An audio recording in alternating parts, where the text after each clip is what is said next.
It's a life-altering, traumatic moment for families. Pregnancy ending in an unexpected stillbirth, and it's not uncommon. The CDC reports that there were more than 20,000 stillbirths in the United States in 2020.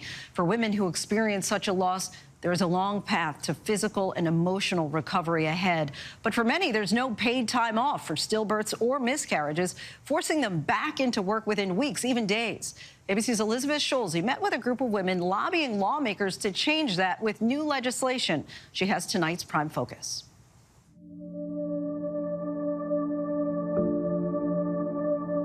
I found out that I was pregnant unexpectedly.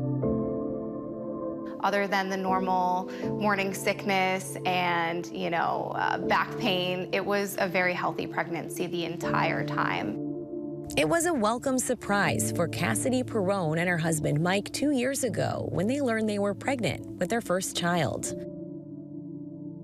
A normal pregnancy until 36 weeks, almost full term. So you had regular visits, you go in for your 36-week check-in. What happens? We were both hoping that they would tell me I was in labor. I was, in fact, in labor, and my daughter's heartbeat had stopped.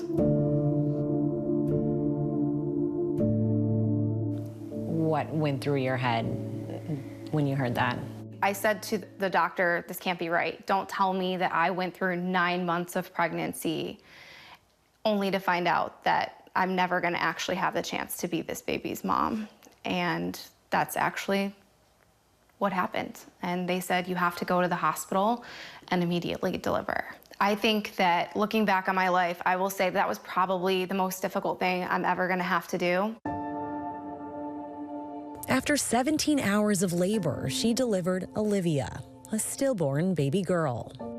I remember laying on the bed, and it was a cold, very cold, dark room with a large clock at the end of the room, at the foot of my bed. And I remember looking at the clock and just wishing that God would make it go by faster. There was a part of me that hoped that when she came out, that maybe the doctors were wrong and maybe we'd hear her cry. I had to come home to my house with a fully prepared nursery, with everything that you could need for a baby, and suffering the postpartum effects that every female suffers, and had to relive every morning the fact that my nightmare was my reality. The day after Cassidy held a funeral for her daughter, she says her employer and a New York State health official called to say she was no longer eligible for paid leave. They said, we are revoking your previously approved paid family leave because Olivia had died. And I said, this cannot be a policy that New York State has, because you don't understand. I delivered a human being. I need to physically recover and heal from the postpartum effects.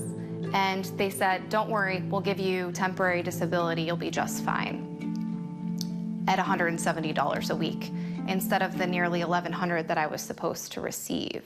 Your doctor is telling you you cannot go back to work because you just delivered a baby, and yet the state is saying you have to go back to work. Unless you can somehow afford to live off $170 a week before taxes, yes. By law, the state of New York offers up to 12 weeks of paid time off after maternity leave, but mothers don't qualify if their child is stillborn. ABC News was unable to find any state in the country where stillbirth is covered. To think that it would not be considered as a part of the paid family leave program here in the state of New York and really on a national level is unimaginable. New York State Democratic Senator Tim Kennedy introduced a bill to include recovery from a stillbirth in the state's paid leave policy. Why is it that it wouldn't be part of the law that women who have stillbirth children would be covered on paid leave? Why is that not implied? It's a great question, and oftentimes when a bill is passed, we always say that there's no such thing as a perfect bill. And so our job is to make the good as perfect as we possibly can. The New York bill passed the Senate unanimously and is now in the hands of the state assembly. It faces some opposition over how much it could cost and who would be covered. This bill, giving paid family leave to a family that's suffering from the trauma of a stillborn child, is a whole other level, and it is the right thing to do, and it's essential that we get this done.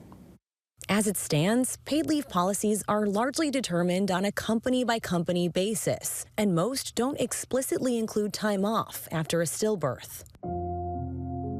It's an issue that's deeply personal for the senator, whose daughter Bridget Nicole died just minutes after she was born. I can talk with full and complete confidence that the children who were lost to stillbirth have that same impact on these mothers and families' lives that my daughter, who was with us for 4 minutes, had on our life. And our state needs to recognize that. Our nation needs to recognize that. The CDC says each year about 21,000 babies are stillborn in the United States. Stillbirth is more common than people would expect. It occurs in about 1 in 160 pregnancies, which is quite a lot. Dr. Joanne Stone is the system chair of OBGYN at Mount Sinai Hospital in New York and runs a clinic for women with a history of stillbirth.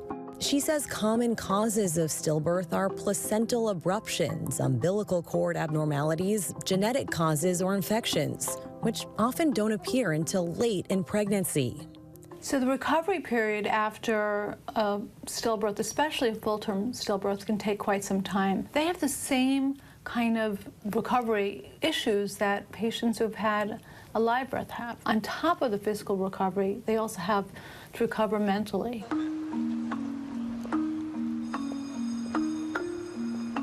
The message today is that our babies count. Stillbirth still counts. Recently on Capitol Hill, families of stillborn children appealed to lawmakers for federal legislation to boost funding for stillbirth prevention initiatives. Sharing my story is really important. Among the group, Jay Wilson. What do you want lawmakers here in Washington or at the state level to know when they hear your story? I want them to know that I'm not a fluke. I'm not a unique story. At 22 weeks of gestation, she had a stillbirth. My nurse came, she showed me the baby. She said, so this is what we do. We wrap the baby up. We'll let you take pictures with her. Then we take her away. You sign these papers, and just talking to me in a very flat monotone way, and I'm like, I don't even know what just happened to me. Like, what do I do, And she's like, you go home, We'll send you home tomorrow, get some rest, and you can go back to work pretty soon, And that was the furthest thing from my mind. How soon after that happened were you back at your job as a nurse? Maybe 2 weeks. After you had your stillbirth, did you qualify to go on paid leave? I did not. So any time off, you would have had to use disability or sick time? So I did apply for those things, and I was denied because I did not have a living child. You have to decide, do I take the rest that I need, or do I get evicted? Or do I cause more, financial strain in my household? And it's real families that really do have to go through that. Jay's experience drove her to pursue a career in maternal health education. She set out to help Black women like her who'd experienced stillbirth. Black women are 2 to 3 times more likely to experience those stillbirths.